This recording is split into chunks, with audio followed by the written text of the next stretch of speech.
Rasulullah. Allahu Akbar, Allahu Akbar, Allahu Akbar, Allahu Akbar, Allahu Akbar, Allahu Akbar, walillahi alhamd. A'udhu billahi min shaitan rajim, bismillahir rahmanir rahim, la hawla wa la quwwata illa billahi al-azim. Alhamdulillahi alladhi anzala ala abdihi al-kitaba wa ahlam yajlahu waji' atmaduhu subhanahu wa ta'ala wa ashkuruhu wa huwa ahli hamda wa thana. وأشهد أن لا إله إلا وحده لا شريك له وأشهد أن محمدا عبده ورسوله ومصطفى اللهم صل وسلم على عبدك ورسولك محمد وعلى آله وصحبه وسلم. Alhamdulillah bil alamin. We thank Allah Almighty always for every opportunity to know our secret. And this is why patience, patiently perseverance, constancy, steadfastness, commitment. These are principles of the deen, and we have to realize that it's because through the repetition of doing a small thing that step by step, the secret of that action reveals itself and blesses you for paying patience. The compensation for that, for those secrets, is patience. When Allah Almighty created Adam and Eve, and He had created Azazel, we have to understand that Allah Almighty is incomprehensible, so Allah's plan and His scheme with human beings are incomprehensible. When Allah Almighty told Azazel, who had a high station, training the angels to bow down to Adam, who he saw had a low station, so he thought. Allah Almighty already knew what was going to go down. This is what you have to understand.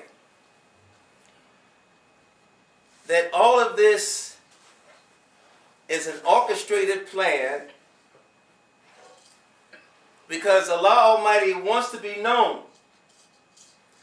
He taught Adam the nature and names of all things. The angels did not know. Azazel did not know. And he was given everything. The knowledge of good and evil. He was living the good. He was in paradise, experiencing all the good, feeling all of the good, but he did not know about evil. He did not know about jealousy. He did not know about envy. He did not know about hatred. He did not know about pride. He did not know about arrogance. If he is going to be Allah Almighty's Khalifa and to direct and correct and perfect the people, he must understand all that human beings go through. And so, bam! He failed. Shaitan came in through Eve, and he came to Eve many, many times. And Eve went to Adam many, many times. And two, his ego was inflated and excited and started to imagine that what he was hearing from Shaitan through Eve, that they will have a better life. Because Shaitan was envious, he was jealous. This was just a scheme for him to lose his position, to have control. And the same thing happens to us over and over and over again. And that's why you find that the biggest sinners make the biggest saints. They have to taste that is evil. They have to taste that is haram, that's displeasing to Allah Almighty. Then Allah Almighty threatens them, okay, finish it. Now come back to me. Allah threatens human beings because only human beings have the ability to come back. That's why He threatens us. And that's why usually when you find people like Dawood alayhi salam, he was a prophet of Allah Almighty. He used to say, "Oh Allah, don't leave me in the hands of my ego for a blink of an eye." He should have said a blink of my eye or less, but he said a blink of an eye. And it was only a blink that caught the eye of a very, very beautiful woman that he lusted at. But this woman was the wife of one of his soldiers. So he sent the soldier on the line to be killed so he could get his wife.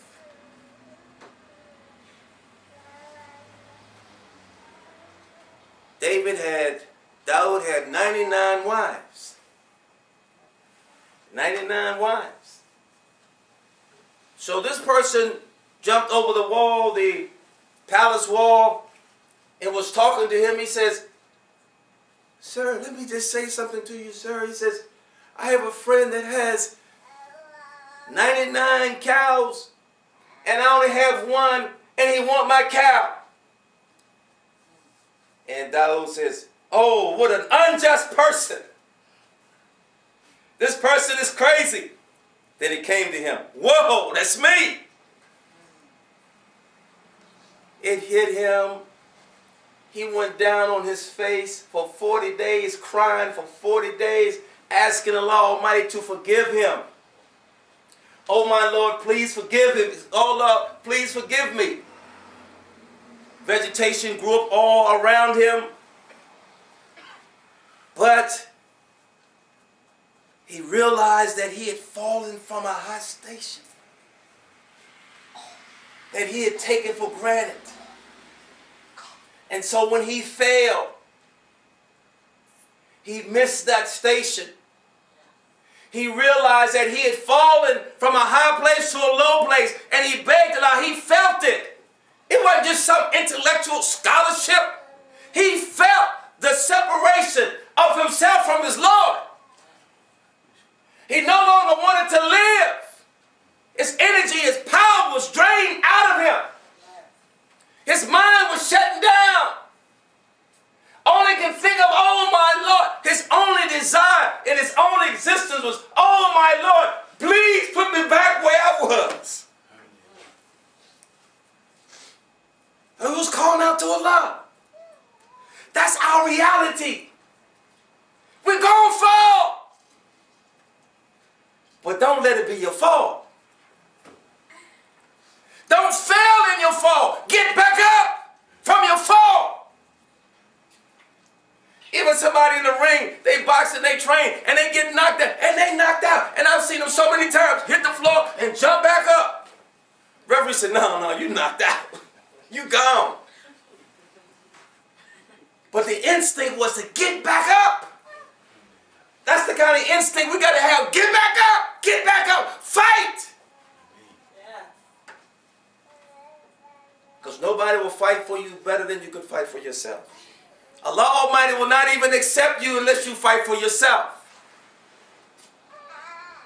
We lose our zeal, our steadfastness, our obedience, our ability to hear and obey.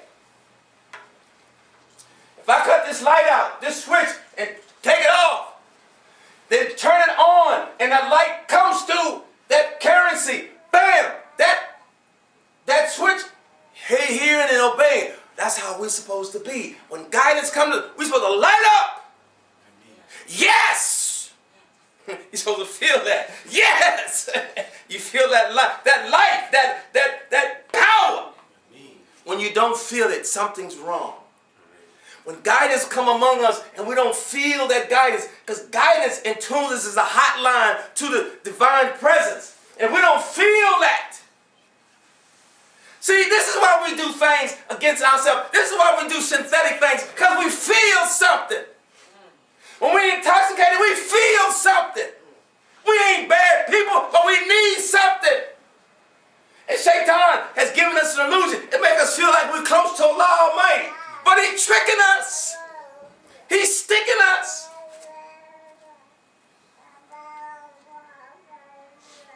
That's why when we practice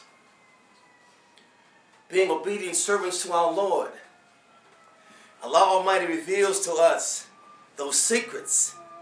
And then those secrets open up as a power. So then when you're off, you feel like, oh, wait a minute, I'm off. Wait a minute. It's just like if you go somewhere, wait a minute, this is lost. I've been here before. This is not familiar to me. And you immediately get back on track by either you ask or look at a map or you investigate to find out how can you get back to where you were. That's the natural order of things. But we're not in the natural order of things.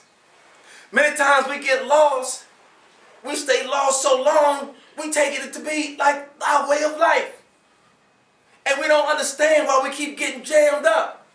Then we begin to blame Allah. Well, why Allah did it? If Allah existed, why would He do this? If Allah existed, why we got poor people? If Allah do this, why are we in this situation? It's us that put ourselves in the situation and put others in the situation. Allah wants us to know about what good and evil is. What evil does to you. What evil, how it misdirects you.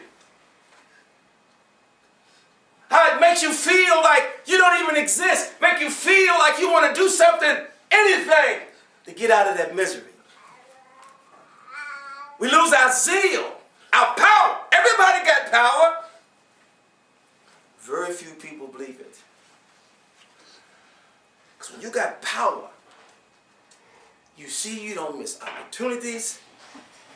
It's like a light bulb to go on. It's like the daytime in your life, even if it's at night. It's daytime even when you're sleeping. It's daytime. It's always daytime. Because those lights are always on. That's the wisdom. And we've lost our wisdom as a people. And you cannot compensate for that wisdom with something synthetic. That's what Shaitan wants us to do. Shaitan wants us to use the other brain. Something generic. Batteries. They don't want you connected to AC. But if he can trick us to do that, that's what it is. It's just a trick. It don't mean we're bad people. We've just been tricked. Guidance come to us to teach us about the tricks and traps. And when our wisdom is on, we say, wow, yeah, that makes sense. I feel that.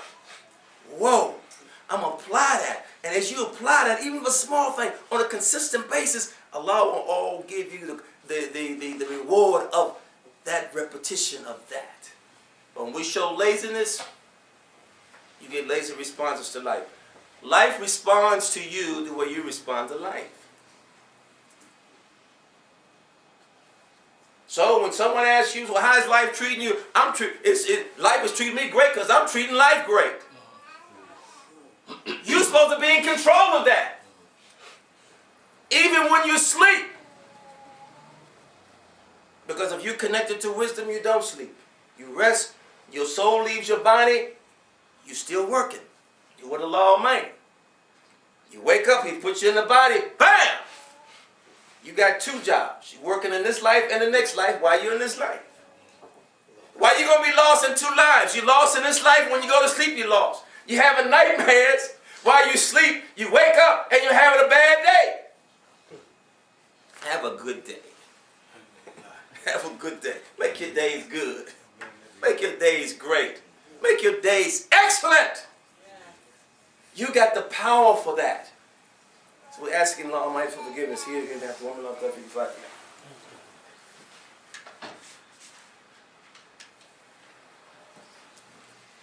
Allahu Akbar, Allahu Akbar. Allahu Akbar, Allahu Akbar, Allahu Akbar, Allahu Akbar, wa lillahi alhamd. Alhamdulillah.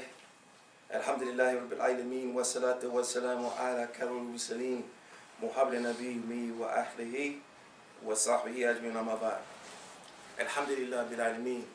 That's why Allah threatens us, because we got the power. Use your power to gain more power. The wisdom of using your power is to find out how can you increase your power.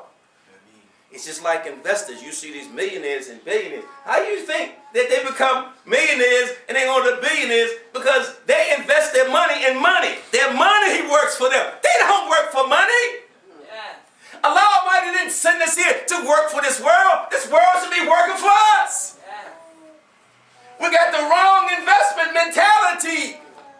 Find, look for those who know how to invest. That's how you become wealthy. Those who are wealth of mind, body, soul, they're the ones that can direct us and perfect us. And have us having an returning abundance in return. And their futures are not shut off. That's the sunnah of the Prophet, peace be upon him. But we're not practicing this sunnah. We're practicing Islam, her lam, their lam, our lam. Not Islam. Islam is a power. No one who has Islam now is weak. Very patient. They see, they wait, they watch. They pick their battles. They can approach us in our dreams, our spirit, anywhere. They can help us, they can do. Allah gives them something. Allah makes them the spies of the heart. They represent Allah Almighty. They see with the eyes of Allah, they speak with the tongue of Allah, they hear with the ears of Allah, they strike with the hands of Allah, they walk with the feet of Allah Almighty. Allah possessed them. And that's why the Prophet said, if you got to go to China to be with one of them or crawl across ice, after I pass away, you'll be safe. Otherwise, you won't be safe. You won't be able to come to me. You can come to Allah Almighty. Allah gives those people when He gave all the 124,000 prophets, plus we gave beloved Muhammad.